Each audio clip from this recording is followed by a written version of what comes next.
குருவே சரணம். அன்பார்ந்த வணக்கம். அற்புதமான ஒரு பொழுது. மாதா பிதா குரு தெய்வன்றாங்க. அதாவது இந்த உலகத்தில் நம்ம நல்லா இருக்கணும்னா, ஒரு ஆன்மா நல்லா இருக்கணும்னா, எந்த எதிர்பார்ப்பும் இல்லாமல் ஒரு செயல்படக்கூடிய ஒரு 2 ஜீவன் இருக்குன்னா, அது ஒன்று அப்பா, ஒன்று அம்மா. அதான் மாதா பிதான்னு சொல்லிட்டாங்க. அடுத்த கட்டம் குருன்னு சொல்கிறாங்க. குரு அப்படின்னா என்ன, அதுக்கு விளக்கம் சொல்கிறாங்கன்னா, இருட்டிலிருந்து ஒருத்தவங்களை வெளிச்சத்துக்கு கொண்டுட்டு வர்றது தான் குருன்றாங்க. மாதா பிதா குரு, அதுக்கப்புறம் தெய்வம் அப்படின்ட்டு.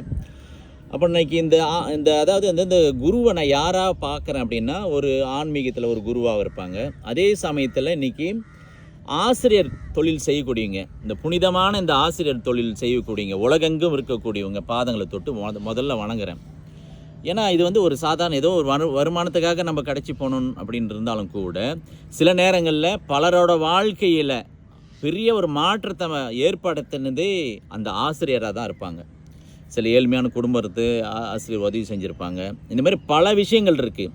இன்றைக்கி பார்த்தீங்கன்னாக்கா, இந்த ஆசிரியர் தொழில் தான் இன்றைக்கி ஒரு பிரதமராக இருக்கட்டும், ஒரு மல்டி பில்லியனராக இருக்கட்டும், எந்த மாதிரி துறையாக இருந்தாலும் அவர் ஒரு இடத்துல படித்து தான் வந்திருப்பார். அப்போ அந்த இடத்த மாற்றக்கூடிய வாய்ப்பு இறை யாருக்கு கொடுத்துருக்குன்னு பார்த்தீங்கன்னா, ஆசிரியர் தொழில் தான் இருக்குது. அது இனம் பாகுபாடு இல்லை. அது எந்த ஆன்மாவாக இருந்தாலும் ஓகே, எந்த பள்ளிக்கூடமாக இருந்தாலும் சரி.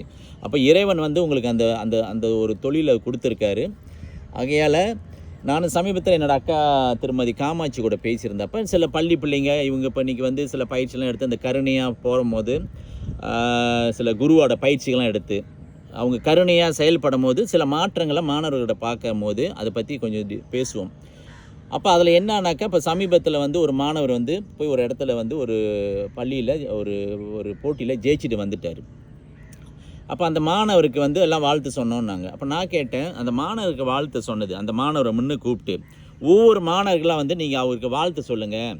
அப்போ அந்த வாழ்த்து சொல்லும் போது அவங்களுக்கு என்ன எப்படி வருது, வாழ்த்தாக இருந்தாலும் சரி, நன்றி சொல்கிறதா இருந்தாலும், இன்னொரு ஒரு ப்ராக்டிக்கலாக நம்ம ஆரம்பத்திலே 1ஆம் ஆண்டுலேயே இதெல்லாம் சொல்லி கொடுத்தோம்னாக்கா, ரமண மகரிஷி கேட்ட மந்திரம் கேட்டப்போ அவர் 2 மந்திரம் சொன்னார். ஒன்று நன்றி, இன்னொன்று மன்னிப்பு. அப்போ இந்த மாதிரி தன்மைகளை நம்ம கேட்குறோம். இது நம்மளுக்கு சில நேரம் ஆன்மீக பயிற்சியில் போய் விளங்குறதுக்கு எல்லாட்டையும் வயசாகிடுது, 50-60 வயசாகிடுது.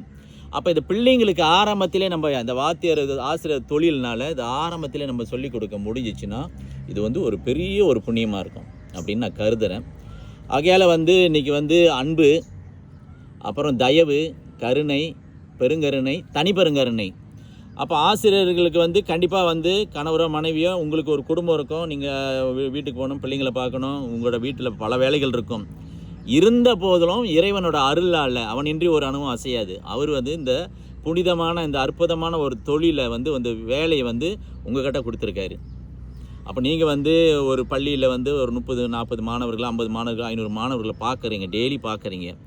அப்போ இந்த மன உளைச்சல்களுக்கு அந்தாண்ட பிள்ளைங்க கூட கொஞ்சம் எந்த நிலையில் இருக்கீங்கன்னு தெரியாது. அன்பில் இருக்கீங்களா, கருணையில் இருக்கீங்களா, தனிப்பெருங்கருணையில் இருக்கீங்களா, இல்லை பெருங்கருணையில் இருக்கீங்களா, நம்மளுக்கு தெரியாது. அந்த இடத்துல இருந்து இன்னும் கொஞ்சம் செயல்பட்டீங்கன்னா, உங்களுக்கு கண்டிப்பாக பொருள் இல்லாருக்கு இவ்வுலகம் இல்லை, அருள் இல்லைன்னா அந்த உலகம் இல்லை. கண்டிப்பாக அருள் கணக்கில் நிறைய கணக்கு வரவு வைக்கப்படும் அப்படின்றது என்னோட கருத்தாக இருக்குது.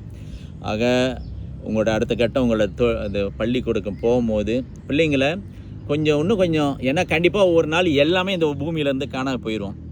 ஆனால் இன்றைக்கி நிறைய பேர் பேசுகிறோம், ஐயோ இந்த வாத்தியார், இந்த டீச்சரு, இந்த ஆசிரியர் அவங்களால தான் நான் இப்படி வந்தேன். இப்போ என்னோட அத்தை மகன் டாக்டர் வீரமோகன் UPM லெக்சரராக இருக்கார். அவரு கூட நிறைய கருணையிலேருந்து செயல்படுறாரு. நிறைய விஷயங்கள் சொல்லுவார். சில சமயம் எங்களுக்கு ஏதாவது யூனிவர்சிட்டியிலேருந்து அனுப்பிவிடுவார், நாங்கள் காசு கொடுப்போம். அப்புறம் அன்றைக்கி சொன்னார், ஒரு பிள்ளைக்கு கண்ணாடியில் நான் தான் வாங்கி கொடுத்தேன்னாரு. இதெல்லாம் தனிப்பெருங்கருணைக்கு போயிட்டாங்க. அப்படி இன்னும் செயல்பட முடிஞ்சுன்னா, நீங்கள் பிறந்த இந்த பிறப்புக்கு அது ஒரு சிறப்பாக இருக்கும். தோன்றின் புகழோடு தோன்றுக, அஃதிலார் தோன்றலின் தோன்றாமை நன்று அப்படின்றாங்க. இந்த பிறப்பில் பிறந்தமா சிறப்பாக வாழ்ந்துடணுன்றாங்க. அதே மாதிரி ஔவையை மூதாட்டி சொல்கிறதும் அப்படி தான். அரிதறிது மானிடரை பிறத்தல் அரிது, அதிலும் கண்குருடு செவிடு பேடி நீங்கள் பிறத்தல். அப்படியேப்பட்ட ஒரு பிறப்பு எடுத்திருக்கோம், ஒரு தொழில் கிடைச்சிருக்கு. முடிஞ்சவர்களும் சிறப்பாக செய்யுங்க. என்னோட ஒரு பணிவான வணக்கங்கள். வாழ்க வளமுடன். குருவே சரணம்.